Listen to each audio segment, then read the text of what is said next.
কাজকর্ম সেরে blog edit করতে একটু আমার সময় লেগে যায়। আজকে আনলাম জামাই ষষ্ঠীর বড় ব্লগটা।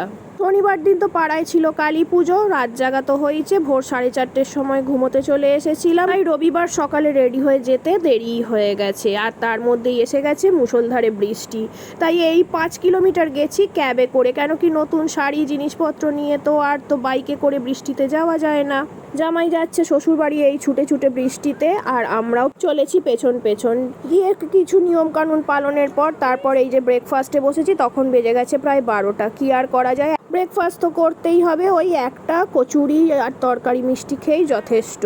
ছোট বোন তো এসেই গেছে আগে। রান্না করতে করতেই আমরা মায়েদের সাথে গল্প গুজব করা, হাতে হাতে একটু আধটু কাজকর্ম করে দেওয়া, সব কিছুরই পর্ব চলছিল। তবে আমি সেরকম কিছু করিনি, কেন কি ঘুম তো তখনও চোখ থেকে কাটেনি, কি অগত্যা যেতে হবে এই। আর এই যে উপহারগুলো মিলে রেখেছি, শাড়িগুলো দিয়েছে ছোট বোন আর সালোয়ারের সেটগুলো দিয়েছি আমি। এই করতে করতেই মোটামুটি 1:30-2টো তো বেজেই গেছে। বাপি আর কাকুকে আগে খাওয়ানো হয়ে গেছে, এরপর জামাইদের নিয়ে বসা, কেন কি সবারই তো পেট ভার, কিছু করার নেই। সবই কিন্তু হোমমেড। কাকিমা আগের দিন থেকে বসে বসে সব রেডি করে রেখেছে।